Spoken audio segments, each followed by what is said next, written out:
Amén. Bien, qué bueno poder venir a la casa de Dios para adorarle, para exaltar su nombre, pero también para escuchar su palabra. Amén. Le hemos dado la alabanza a Dios, le hemos orado. Ahora estamos a la expectativa que Dios nos hable a través de su palabra. Amén. Quiero invitarles a abrir en el libro de Efesios, en el capítulo 1.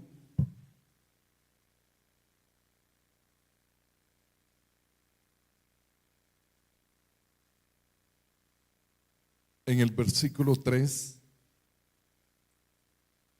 dice la palabra: bendito sea el Dios y Padre de nuestro Señor Jesucristo, que nos bendijo. ¿Cuántos son bendecidos? Él nos bendijo. Ya ninguna maldición podrá alcanzarte. Que nos bendijo con toda bendición espiritual en los lugares celestiales en Cristo. Por medio de Cristo, todos hemos alcanzado esa bendición. Pero hay algo también muy maravilloso en el versículo 4. Dice: según nos escogió en Él. ¿En quién? En Cristo. El Padre nos escogió en Cristo. Antes de la fundación del mundo. ¿Para qué? ¿Para qué nos escogió Dios? Amén. Quiero que repitan conmigo.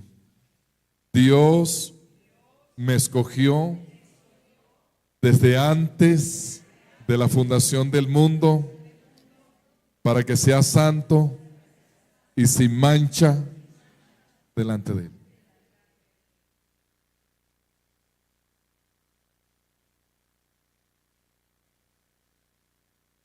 La pregunta es si estamos cumpliendo con esa expectativa, con ese llamado. Si como iglesia estamos cumpliendo con ese llamado de ser santos. Oye, y algo tan maravilloso, dice, desde antes de la fundación del mundo. Es decir, tú estabas en los planes de Dios desde antes que la tierra existiera. Eso es lo que está diciendo. Es algo maravilloso. Que Dios te haya escogido a ti, que Dios me haya escogido a mí desde antes que esta tierra existiera. Dice la palabra, para que fuésemos santos y sin mancha delante de Él. La pregunta es, ¿eso está siendo una realidad en mi vida? Bueno, debes de saber, mi hermano, que con ese objetivo Dios te ha llamado.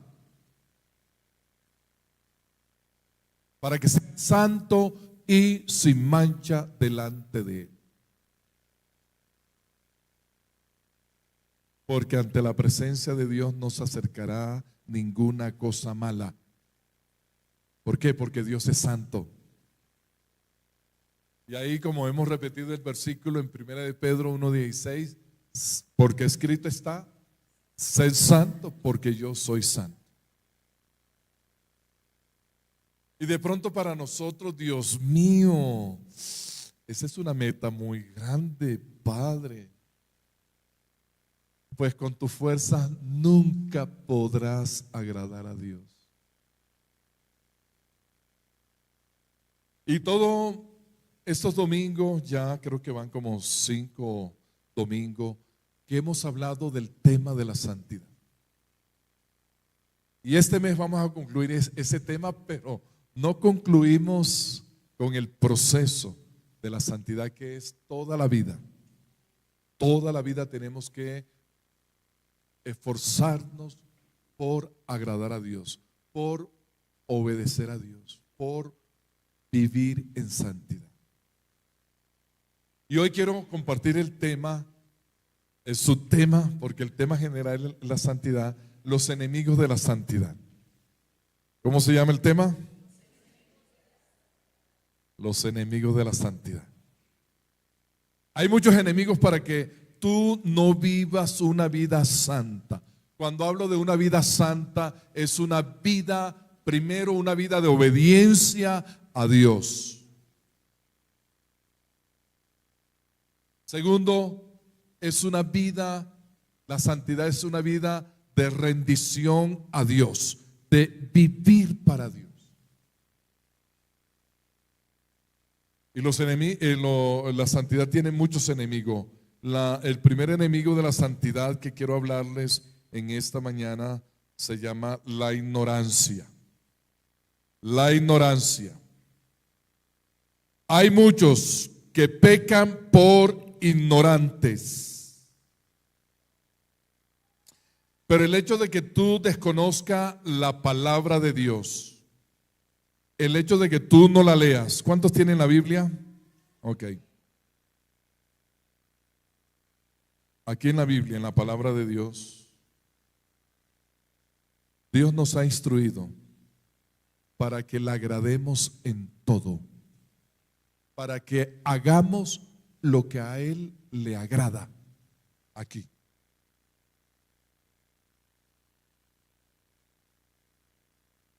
Y tú no puedes decir, no, es que yo pequé, yo hice algo malo, pero era que yo no sabía. Pues mis hermanos, el pecado por ignorancia no tiene justificación delante de Dios. Una anécdota que conté en el primer culto, una vez que viajé a Medellín en el carro, me hicieron un parte. Yo no sabía que en Medellín también estaba un pico y placa. No era todos los días, eran como 2 días a la semana.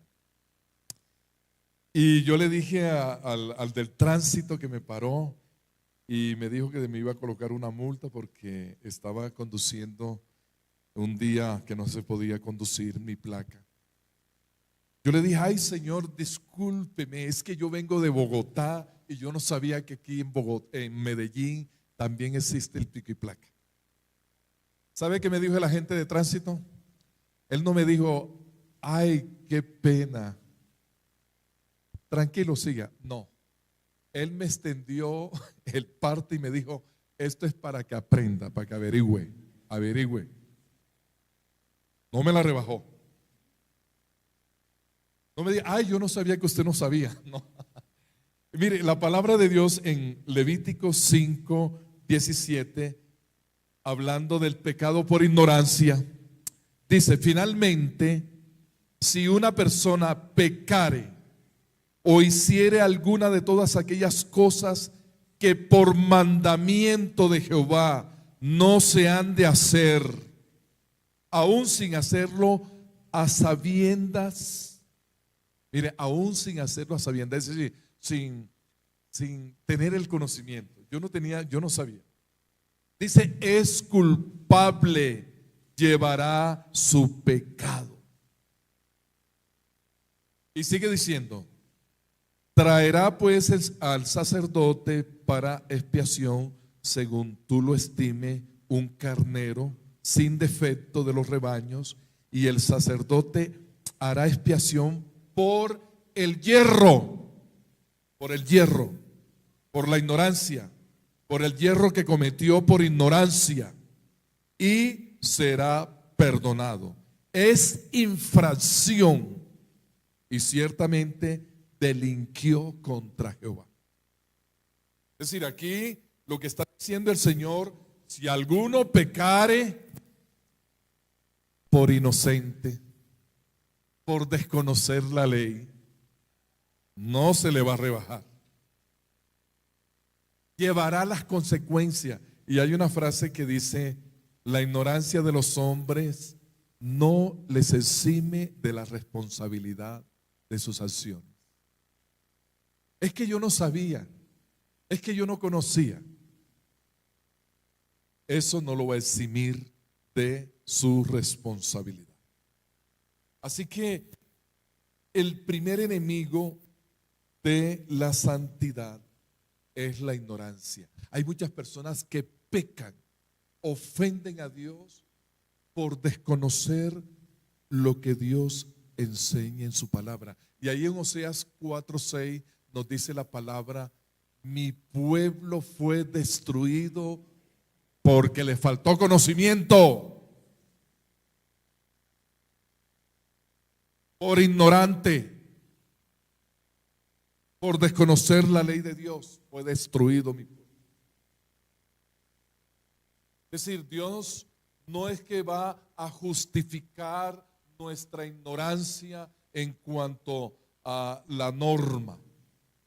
En Romanos capítulo 7, versículo 7, el apóstol Pablo, hablando acerca de la importancia de la ley, de conocer la ley de Dios, la palabra de Dios, él dice: ahora bien, ¿acaso sugiero que la ley de Dios es pecaminosa?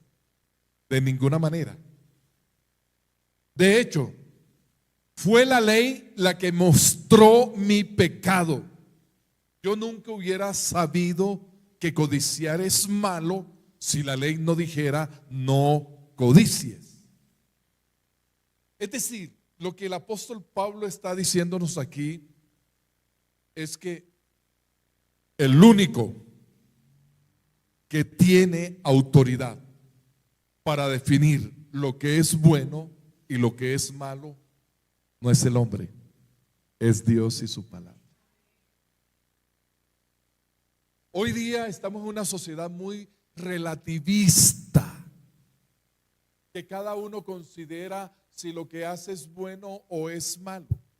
Entonces se dice: no, si con lo que tú estás haciendo te sientes bien, pues ¿qué de malo hay? Si tú te sientes feliz amando a 2 hombres o amando a 3 mujeres, el amor es algo tan hermoso que hay que compartirlo. Yo no sé por qué dicen que eso es malo. Pues déjenme decirle. Y de pronto algunos hombres dirán: pero ¿por qué uno como hombre debe tener solamente una mujer? Y no puede tener 5 o 10. Sencillo. Porque Dios en su palabra dice: no cometerás adulterio. Y ningún adúltero llegará al reino de Dios. Así de sencillo.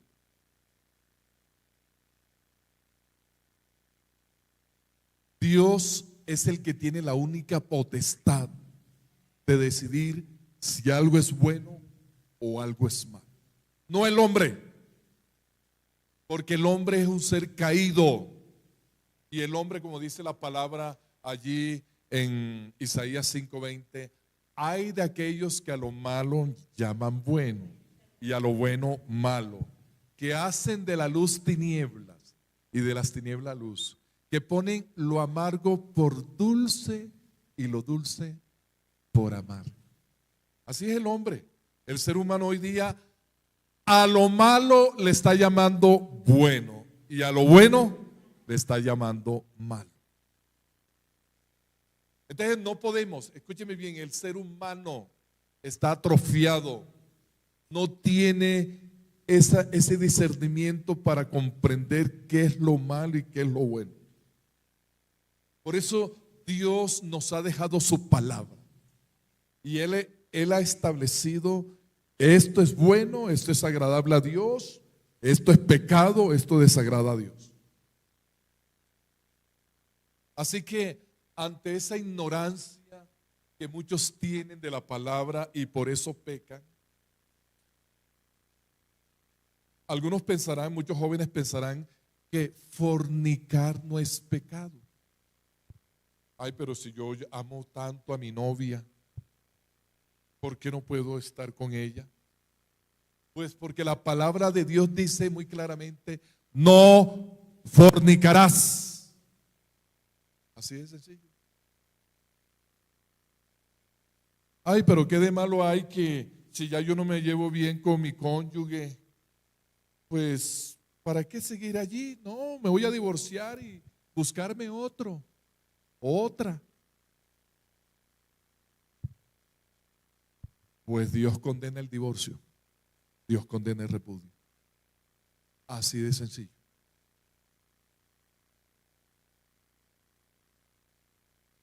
Entonces, mis hermanos, ¿tú vas a esperar que en la universidad te digan qué es lo bueno y lo malo? O que tus amigos, que hay algunos que se guían es por sus amigos, lo que los demás hacen. Sí, no, ellos lo hacen, yo también. Pero Dios ha establecido la ley para mostrar lo pecaminoso, lo malo de infringir la ley de Dios, la palabra de Dios. Allí en 1 Corintios 6, 9 al 10, el apóstol Pablo escribe a la iglesia en Corinto. Corinto, escúcheme bien, la ciudad de Corinto era una ciudad muy pecadora. Aún había un término despectivo cuando las personas iban a fornicar o a estar allí, Dios mío, viviendo la vida loca. Decía, vamos a corintiar, vamos a corintiar. Era la ciudad del pecado. Sí, era la ciudad del pecado. Y el apóstol Pablo le escribe a los hermanos a los cristianos, aquellos que habían creído en Jesucristo y estaban viviendo en Corinto. Y ahí les dice el apóstol Pablo en 1 Corintios 6, 9 al 10, ¿no sabéis que los injustos no, es decir, le está diciendo, mire, ¿ustedes no saben que los pecadores no van a heredar el reino de Dios? Y sigue diciendo, no es rey, no es rey, no es tan ignorante, no se equivoque, porque ni los fornicarios, ni los idólatras, ni los adúlteros, ni los afeminados, ni los que se echan con varones, ni los ávaros, ni los borrachos, ni los maldicientes, ni los estafadores heredarán el reino de Dios.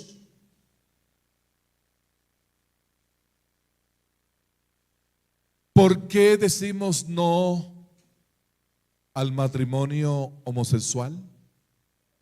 ¿O a la unión de dos hombres?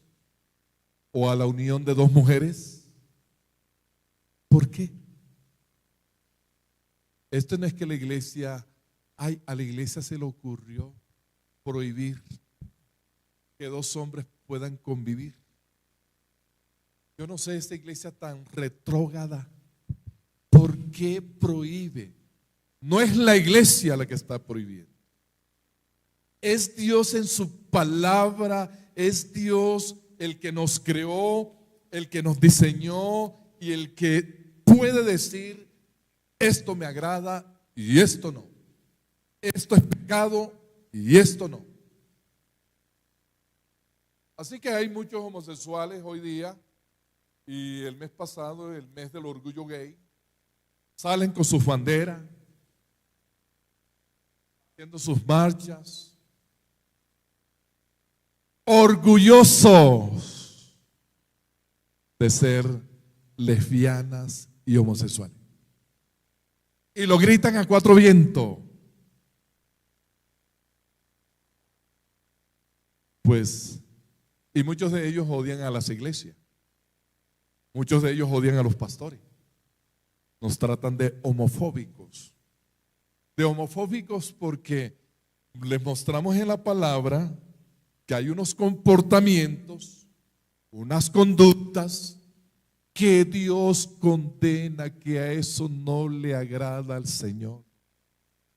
Y aún ahí, en el libro de Levíticos, en el capítulo 18, versículo 22, dice la palabra, no te echarás con varón como si fuera una mujer. Esto es abominación.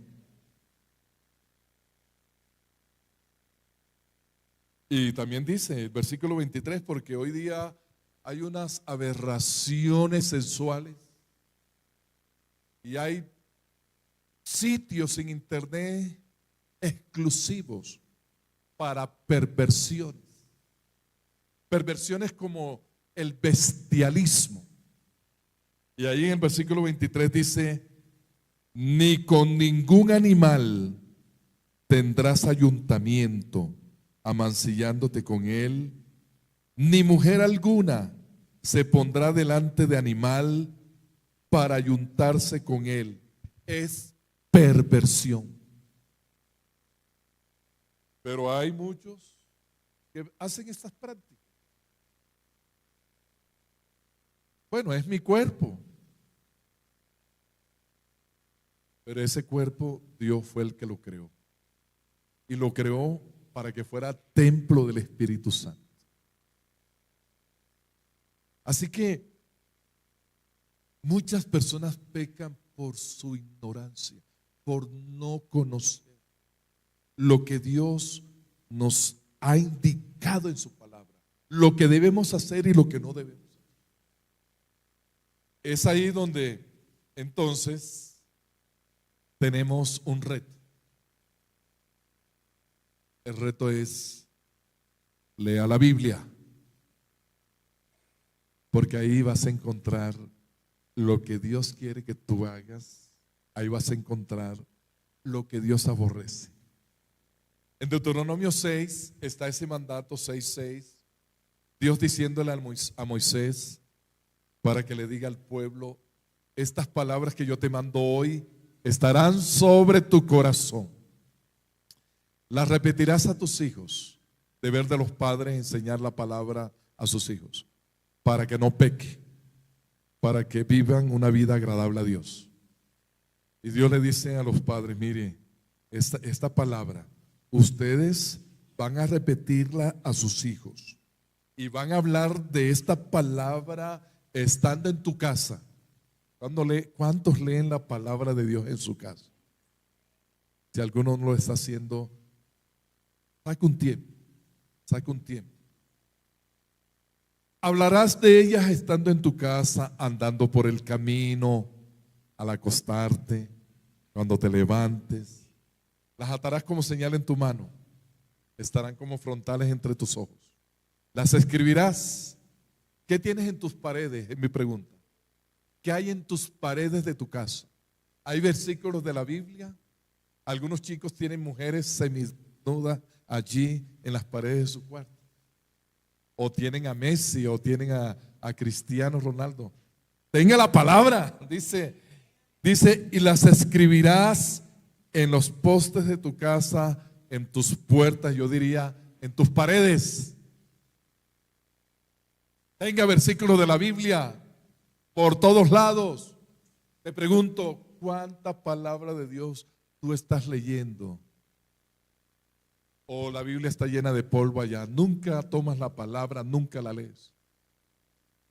Pues esa ignorancia de desconocer la palabra de Dios no te va a justificar.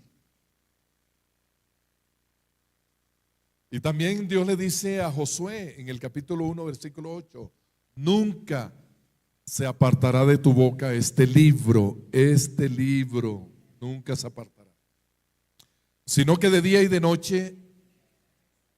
¿Cuántos meditan en la palabra? A veces en las noches, cuando no puedo dormir o cuando se me va el sueño, empiezo a repetir en mi mente aquellos versículos que me he memorizado. Y digo, de Génesis 1 al 5, en el principio creó Dios los cielos y la tierra está desde la nada. Génesis 1:31, y vio Dios todo lo que había hecho y he aquí que era bueno en gran manera. Y así voy yo. Cuando tú no puedas dormir, pues empieza a leer la palabra, empieza a memorizarla. Nunca se apartará de esto, sino que de día y de noche meditarás en ella, para que guardes y hagas conforme a lo que en él está escrito, porque entonces hará prosperar tu camino. ¿Cuántos quieren ser prósperos? Ahí está el secreto. Lea y viva la palabra de Dios. Dios bendice a los que le honran. Amén. Bueno, el primer enemigo entonces de la santidad es la ignorancia. Pero ahora usted va a conocer la palabra, lo que Dios nos ha establecido. Léala.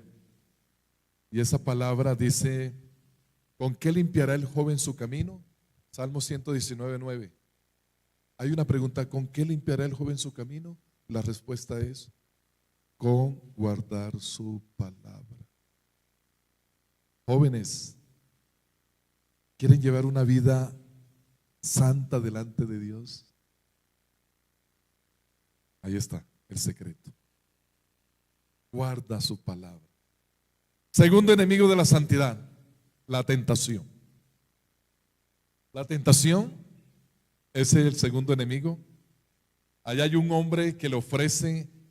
La tentación es un estímulo externo que apela a nuestros deseos, apela a nuestras pasiones, pero se da externamente y apela a esas pasiones que tenemos dentro de nosotros. Entonces, bueno, ahí le están ofreciendo un fajo de billete, un carro último modelo, cigarrillos, esa torta tan especial. Y hay también una chica con la mano extendida, es decir, sexo, dinero, vicios, riqueza. La tentación apela a nuestros deseos. Y la tentación, ¿cómo podemos definirla? Como ese sentimiento de atracción hacia algo prohibido. Es todo aquello que nos impulsa a hacer el mal.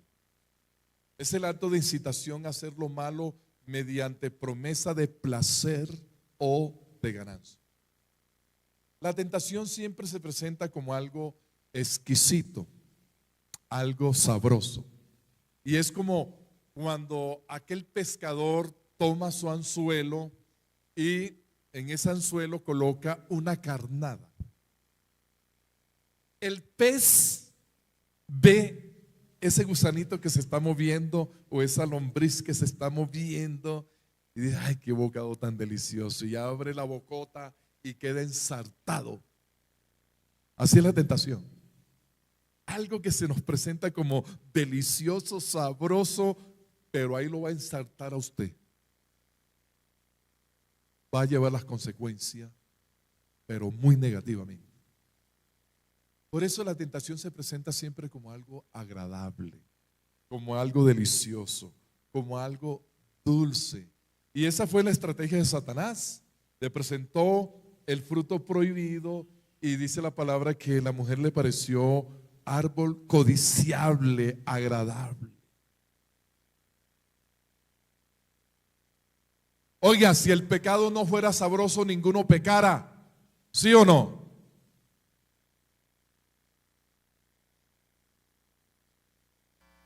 Pero se presenta como algo delicioso, algo atractivo.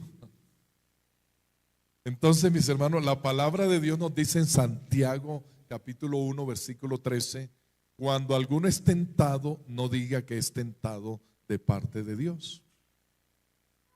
Ay, es que Dios me tentó. Dios no tienta a nadie. No diga que es tentado de parte de Dios, porque Dios no puede ser tentado por el mal, ni Él tienta a nadie. Dios sí permite pruebas, pero las pruebas es muy diferente a la tentación. ¿Cómo surge la tentación? Cada uno es tentado cuando de su propia concupiscencia, sus propios deseos, es atraído y seducido. Entonces, la concupiscencia, es decir, el deseo, después que ha sido concebido en la mente, da luz al pecado. coloca como una analogía de una mujer que se embaraza. Igual, una mujer, una joven, tiene un desliz, tiene relaciones sexuales con un muchacho que no es su esposo, queda embarazada. Dice, la concupiscencia, el deseo después que ha sido concebido, da a luz el pecado. Y el pecado siendo consumado, da luz a la muerte. Así que la tentación apela, escúcheme bien, la tentación apela a nuestros deseos internos.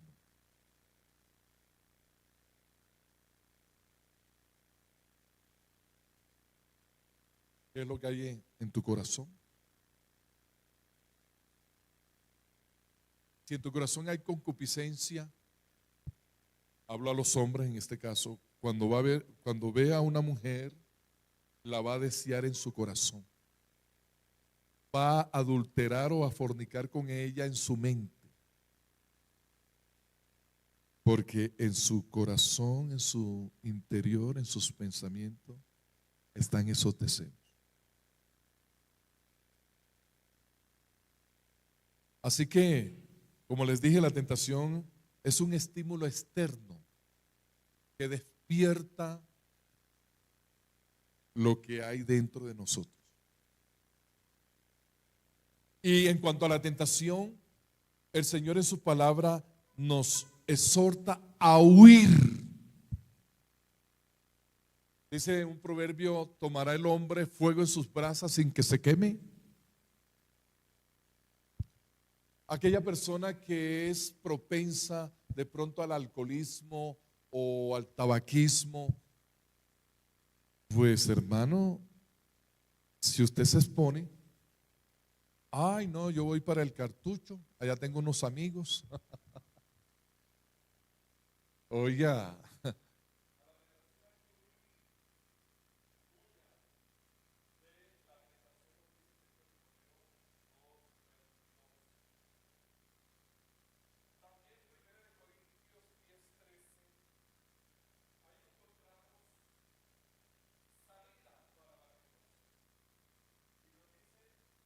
no, ustedes no han sufrido. En la versión Nueva Biblia Internacional dice, ustedes no han sufrido ninguna tentación que no sea común al género humano, pero Dios es fiel y no permitirá que ustedes sean tentados más allá de lo que puedan aguantar. Más bien, cuando llegue la tentación, Él les dará también una salida a fin de que puedan resistir. Es decir, Dios no quiere que tú caigas en la tentación. La tentación es algo, digamos, ser tentado no es lo mismo que pecar. Porque de pronto usted puede encontrarse un bolso lleno de dinero, se lo encontró. Y usted va contento con ese bolso de dinero, un bolso, Dios mío, y usted abre ese bolso y encuentra unos papeles, la dirección de la persona, una cédula allí. Y encuentra hasta un número celular donde puede marcar. Ahí está la tentación. Bueno, yo me encontré ese bolso lleno de dinero. A nadie se lo robé. Me voy a quedar con esto. Pero de pronto usted dice, este dinero le pertenece a alguien. Y a esa persona, lo más seguro que debe estar preocupada, angustiada por esa pérdida. Voy a llamar a esta persona. Aquí hay un número. Y si me da alguna recompensa, bien, y si no, pues. Pero lo que quiero decir es que la tentación está. La tentación está en quedarme o no quedarme. Pero es ahí donde dice la palabra que Dios nos dará una salida a fin que podamos resistir. Pero la idea no es que usted como cristiano viva de caída en caída. Hay cristianos que viven Parece un yo-yo rebotando siempre a cada momento. No. En cuanto a la tentación, también el Señor nos dice en Mateo 26, verso 41, nos dice: velad y orad para que no entréis en tentación. El espíritu está dispuesto, pero la carne es débil. Yo sé que si les pregunto a ustedes, ¿cuántos quieren pecar? Todos me dirían amén. No, me dirían, no, pastor, yo no quiero pecar. No queremos pecar. No queremos desagradar a Dios. No queremos ofender a nuestro prójimo. Ah, bueno. Pero les tengo una mala noticia. La carne es débil. El espíritu está dispuesto a decir: yo quiero agradar a Dios, yo quiero vivir para Dios. Pero la carne le gana. Yo quiero agradar a mi esposa, yo quiero agradar a mi esposo, pero la carne le gana. ¿Qué hay que hacer? Orad, oren, oren. Ese pasaje sucede cuando Jesús iba a ser, iba a ser entregado para ser crucificado. Y Jesús sabía lo que venía. Invita a los discípulos y les dice: vengan, oren conmigo, oren conmigo. Pero ¿qué pasó con los discípulos? Se quedaron dormidos. Y Jesús va y los despierta. 3 veces los encontró dormidos y 3 veces los despertó. Y la última vez les dijo: miren, va a venir una prueba tremenda.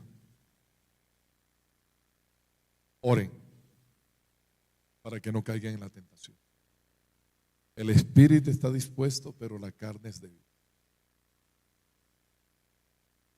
Pero los discípulos cayeron. Los discípulos cayeron. No se prepararon. También, ¿de qué otra manera podemos resistir a la tentación? Con la palabra. En Efesios capítulo 6, versículo 17 dice: y tomad el yelmo de la salvación y la espada del Espíritu, que es la palabra de Dios. Cuando Jesús fue tentado por Satanás, porque Satanás es el que tienta, no Dios. Jesús resistió a Satanás fue con la palabra. Satanás le dice a Jesús: si eres el Hijo de Dios, di que esas piedras se conviertan en pan. Y Jesús le dice: escrito está, Satanás, no solo de pan vivirá el hombre, sino de toda palabra que sale de la boca de Dios. En 3 ocasiones Satanás lo tentó, y en 3 ocasiones Jesús le recitó la Biblia, la palabra de Dios. Así que cuando el enemigo venga, oiga, ¿no cree usted que Satanás se le va a presentar con cacho, con cola y un trinche, oliendo a azufre? No, así no se le va a presentar. Dice la palabra en 2 Corintios 11:14 que Satanás se disfraza como ángel de luz. De pronto va bien apuesto, una persona bien apuesta, una mujer bien apuesta. De pronto va a usar, Satanás puede usar cualquier instrumento.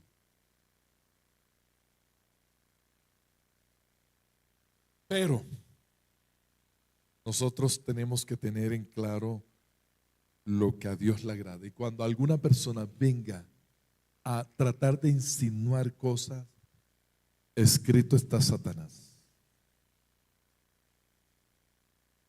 De pronto hay personas que le vienen pensamiento de suicidio, pensamientos: no, con este problema que yo tengo, este problema no tiene salida, aquí se acabó todo, lo mejor es que yo me muera. ¿Usted qué va a hacer cuando vengan esos pensamientos?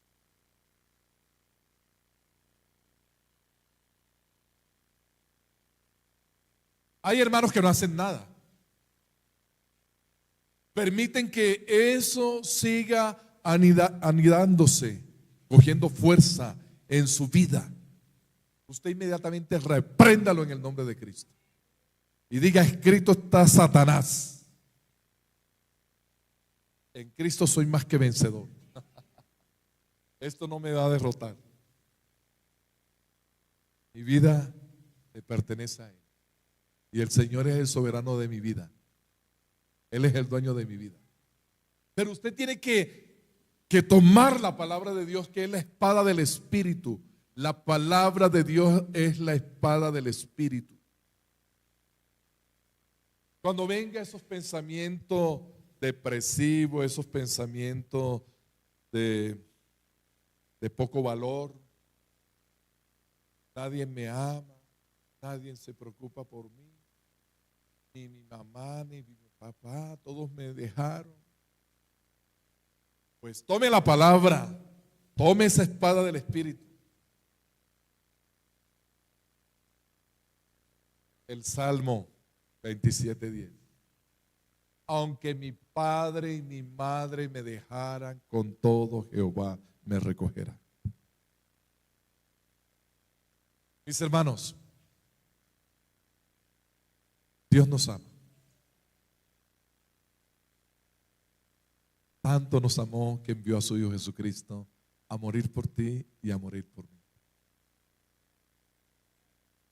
Así que al segundo enemigo de la santidad, que es la tentación, usted primero tiene que huir. Huya de la tentación. Oiga, le digo a usted que es una esposa, a usted que es un esposo, usted que tiene que estar hablando tanto, chateándose tanto con alguien que no es su esposo o su esposa. ¿Para qué? Ese es darle papaya al diablo. Usted que va a salir con alguien, no es mi amigo, es mi amiga. 10 de la noche. Usted que tiene su novia o su novio,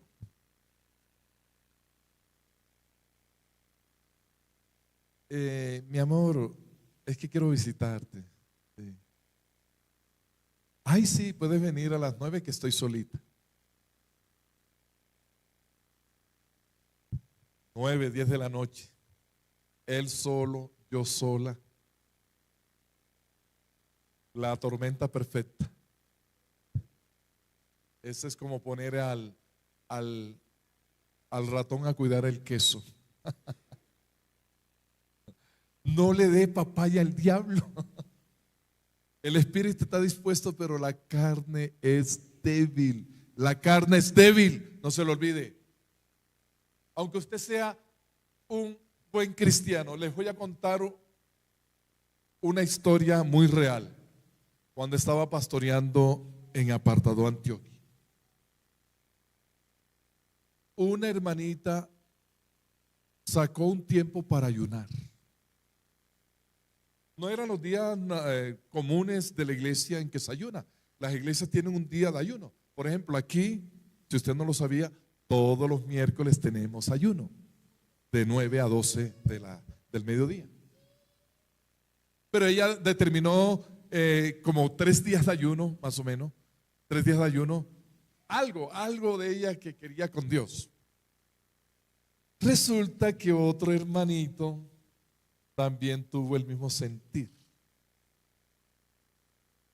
Y los dos quedaron solitos allí porque la iglesia tenía como un cuartico especial.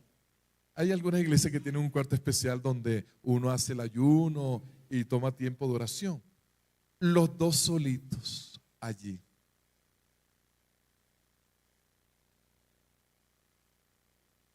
Al tercer día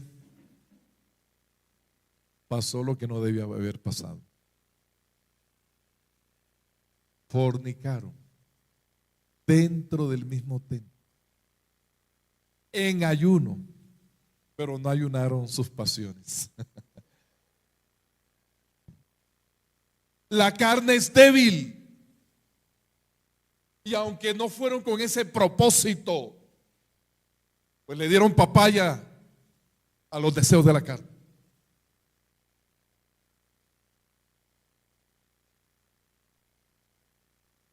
No le dé lugar al diablo. Huya. En cuanto a la tentación, el Señor nos pide que huyamos de la tentación. Si usted ve que el panorama, si a usted le gusta el traguito y usted está viendo ahí que los amigos ya están como un poquito prendidos, usted mejor diga, discúlpeme, tengo que hacer una vuelta. Pero no se exponga, no se exponga. Tercer enemigo de la santidad, la autosuficiencia. La autosuficiencia es, no, yo soy firme con el Señor, a mí ningún diablo, ningún pecado me va a mover. No, ¿cuál? El pensar, el mantenerse firme, agradando a Dios, porque yo me considero todo un pastor, que ayuno, que oro. A mí no hay pecado que me vaya, ni tentación que me vaya a agarrar. Tenga cuidado que la palabra en 1 Corintios 10:12 nos dice, así que el que piense estar firme, mire que no caiga. El que piense estar firme, mire que no caiga. No se considere el Superman, porque aún para Superman está la kriptonita. No se olvide. Siempre los superhéroes tienen algo que lo debilita. Pues el cristiano también. El que piensa estar firme, ¿cuántos piensan estar firme con el Señor? Bueno, no de papaya. No se llene de confianza, no se llene de confianza. Pedro, cuando el Señor le advirtió, el Señor Jesús le dice a Pedro, mira Pedro, todos ustedes me van a dejar, me van a abandonar. Pedro dijo, Señor, aunque todos te dejen, aunque todos te abandonen, yo no te voy a abandonar. Es más, mi vida voy a dar por ti. ¿Qué autosuficiencia? Ahí dice el texto, aunque tenga que morir contigo, no te negaré. ¿Qué autosuficiencia de Pedrito? Pero así somos muchos de nosotros. Yo no, aunque los demás sí, yo no. En Apocalipsis 3:17 el Señor hace una advertencia a la iglesia en la Odisea.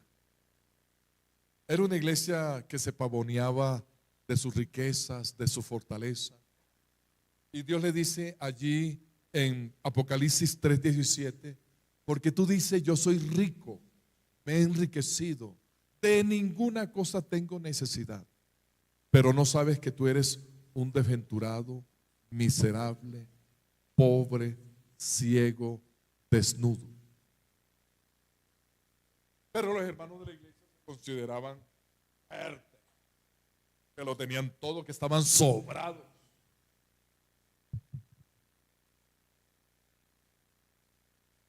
Cuando la palabra de Dios dice, bienaventurados los pobres en espíritu, porque de ellos es el reino de los cielos, se está refiriendo a esas personas que siempre reconocen que sin Dios no pueden agradarle a Él, que necesitan de Dios para poder estar firmes, que necesitan la oración. Pero hay hermanos tan autosuficientes que nunca ayunan. No me digan amén. No me digan amén. ¿Cuántos hermanos este año no han ayunado para Dios? Ayunar no es aguantar hambre. Hago esa salvedad. Ayunar es reservar un espacio aún de decirle no a la comida para buscar la comida espiritual. Jesús ayunó, Él nos dio ejemplo. Pero hay hermanos que ni ayunan, ni oran, pero dicen, no, yo soy fuerte, ni leen la Biblia. La persona que es humilde, la humildad es lo contrario de autosuficiencia. La persona que es humilde dice, yo soy débil, necesito de Dios. Sin Él no puedo lograr. No seamos autosuficientes. En Gálatas 6:1 el Señor nos dice, si alguno fuere sorprendido en alguna falta, ustedes que son espirituales, restáurele con espíritu de mansedumbre, considerándote a ti mismo, no sea que tú también seas tentado. Porque hay hermanos que les gusta condenar y humillar al otro hermano cuando peca, cuando hace algo, y eso que es cristiano y es líder, y mírenlo. Dice la palabra, restáurelo con espíritu de mansedumbre. ¿Por qué? Porque tú también puedes caer. Tú también puedes caer. Así que no te des de muy sobrado. Sé humilde. Sé humilde. Cuarto enemigo de la santidad: justificarse. Te juro que yo no fui, dice. No, no fue mi culpa.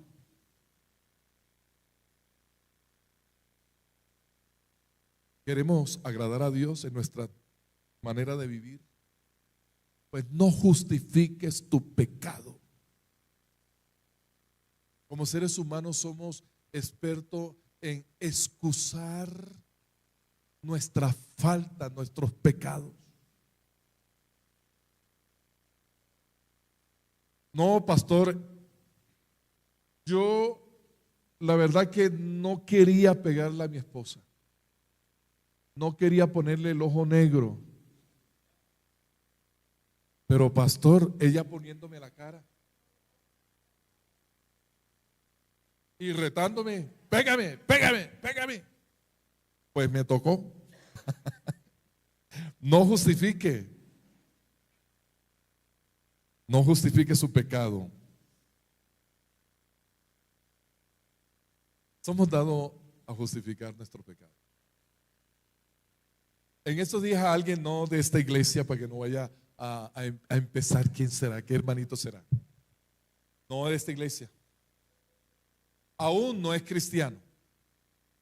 Pero él me dijo, no sé por qué estuvimos hablando acerca de eso. Pero contándome que él tuvo un desliz con otra mujer.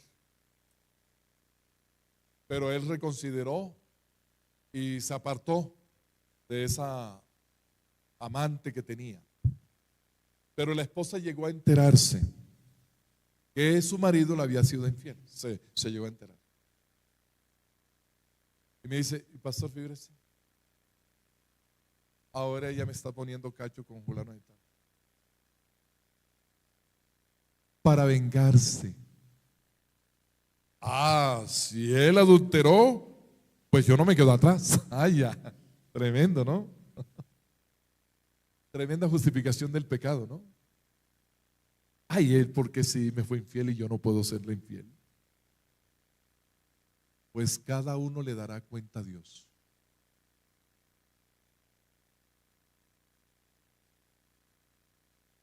No justifique su pecado. No, yo respondí de esa manera, mi hermano, yo le dije hasta de que se iba a morir, porque es que ella también me dijo, me abrió los ojos. No justifiquemos el pecado.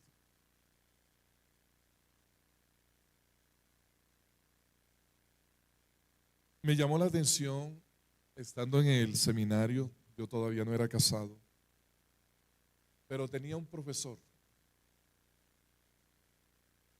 Y la esposa de ese profesor ya llevaba mucho tiempo sufriendo de un mal incurable. Y el profesor una vez abrió su corazón y nos dijo: vean, muchachos, yo llevo 5 años de no tener relaciones sexuales con mi esposa por causa de su enfermedad.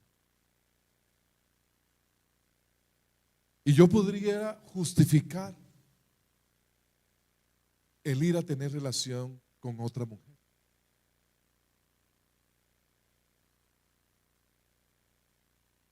Pero yo me casé, hice un voto, ¿qué se refiere?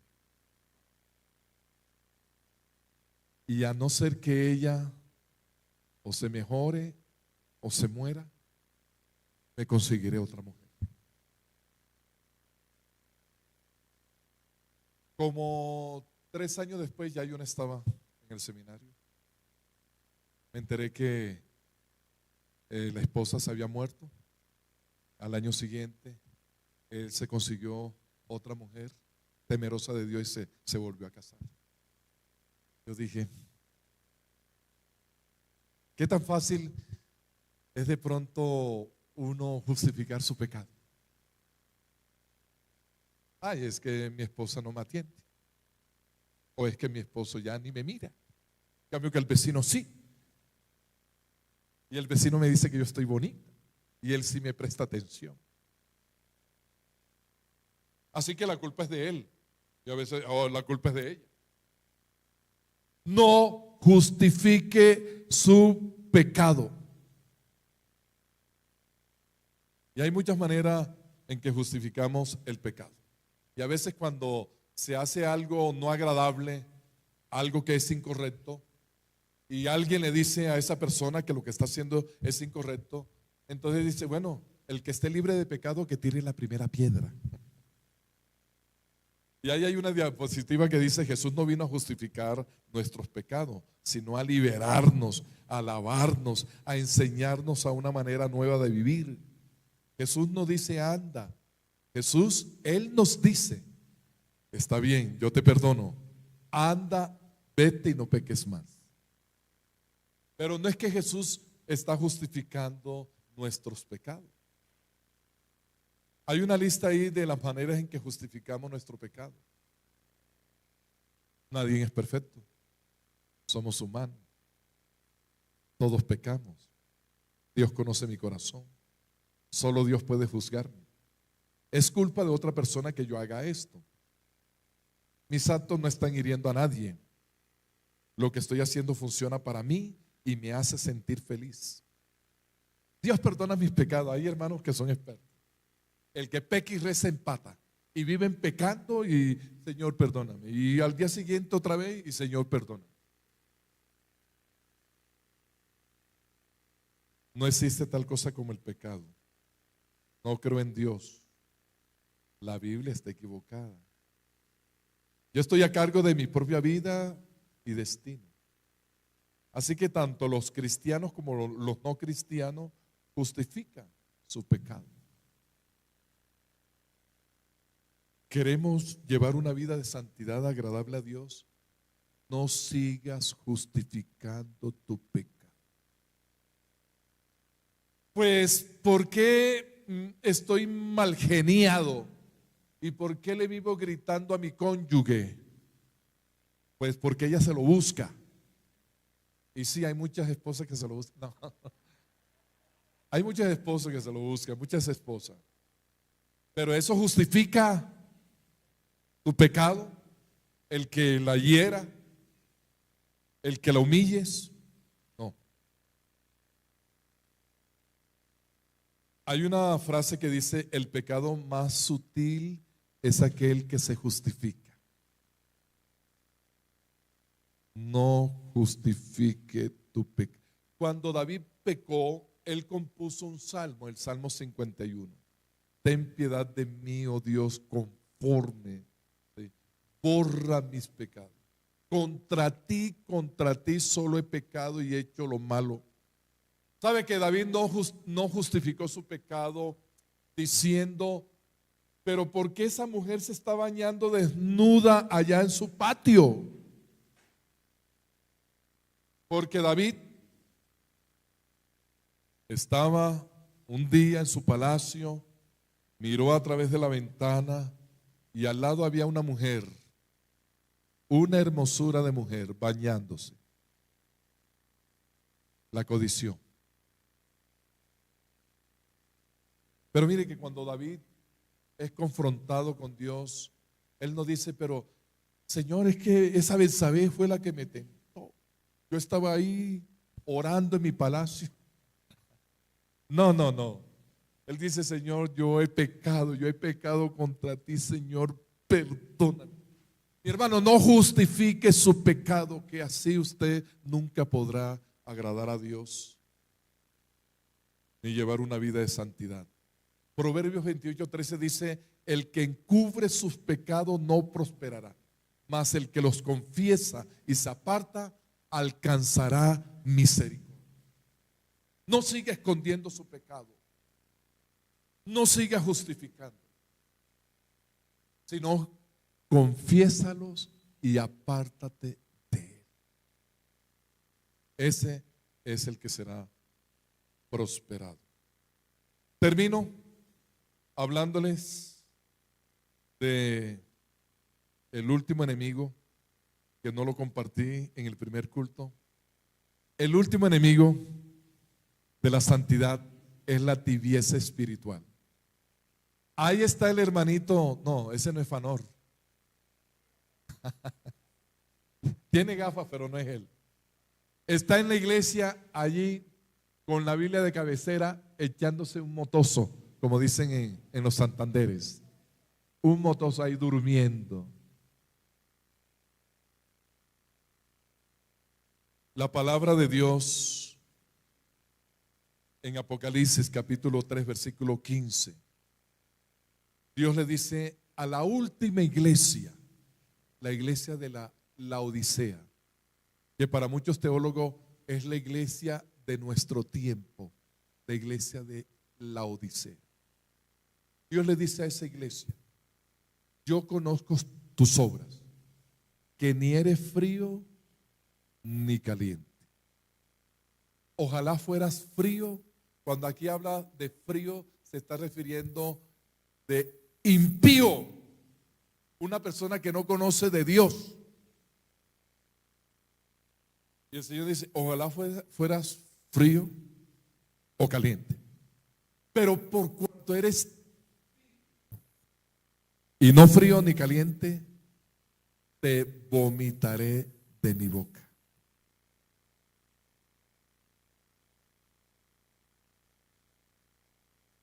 La iglesia está llena de cristianos tibios. ¿Quién es un cristiano tibio? Un cristiano tibio es aquel que ni es chicha ni limonada.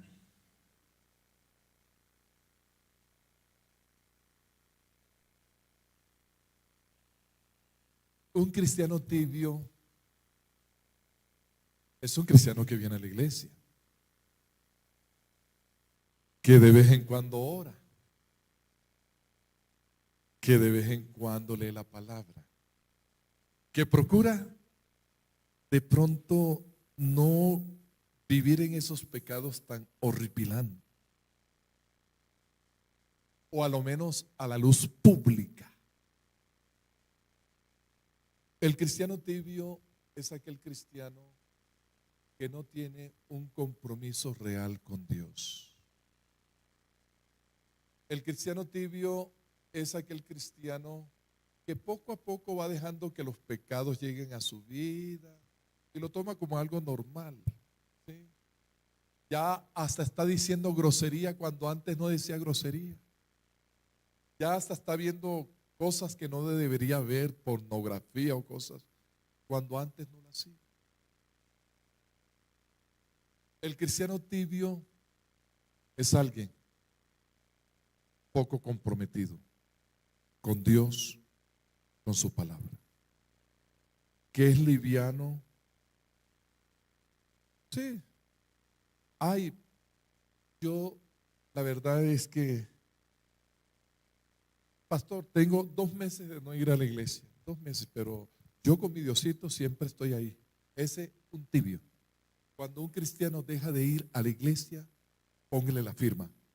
Ese va de tibio a frío completamente.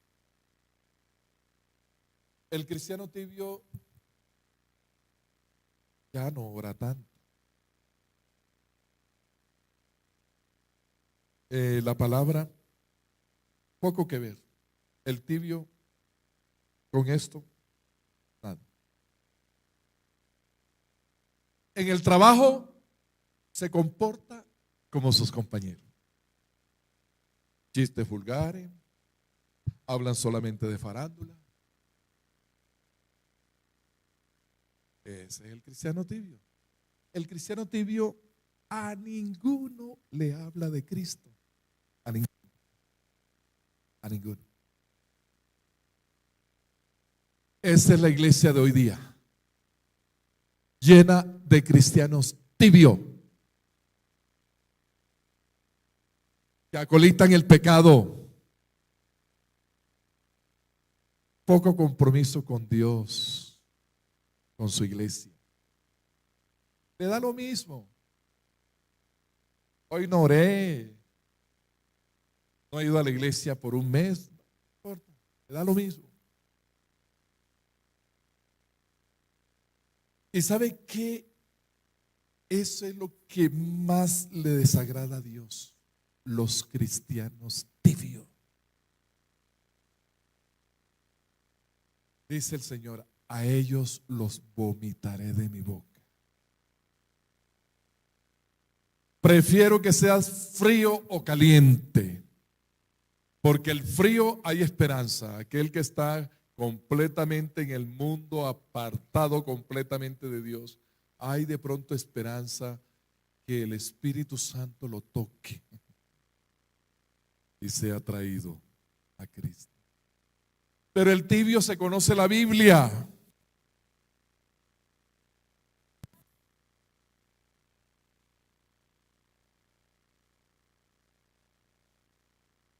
El santo no es tibio ni mediocre. El santo no es tibio ni mediocre. Santiago 4:4 dice, oh almas adúlteras, ¿no sabéis que la amistad del mundo es enemistad contra Dios? Cualquiera pues que quiera hacerse amigo del mundo se constituye en enemigo de Dios. Con el Señor no hay a media tinta. El Señor dice en su palabra, Mateo capítulo 12, versículo 30, el que no es conmigo, contra mí es. Y el que conmigo no recoge, desparrama. Es decir, aquí no hay, el Señor no está buscando medios cristianos. No. O usted es de Cristo o usted no es de Cristo.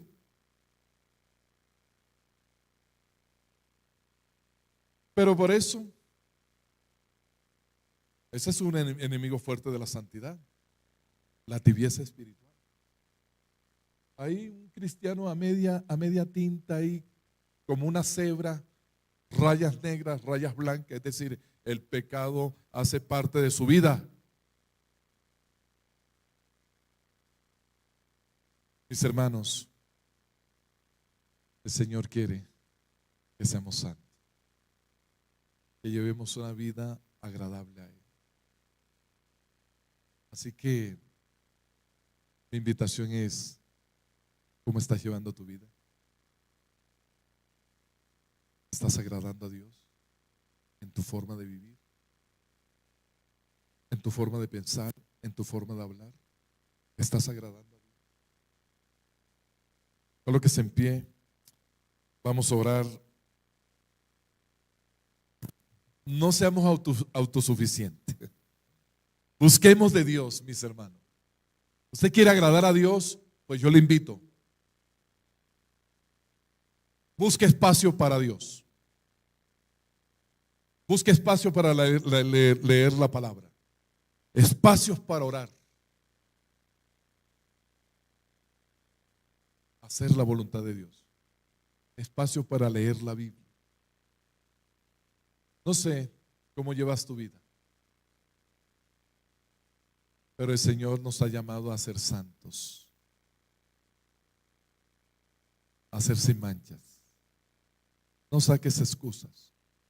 No sigas en ese ritmo, peco y rezo, peco y rezo.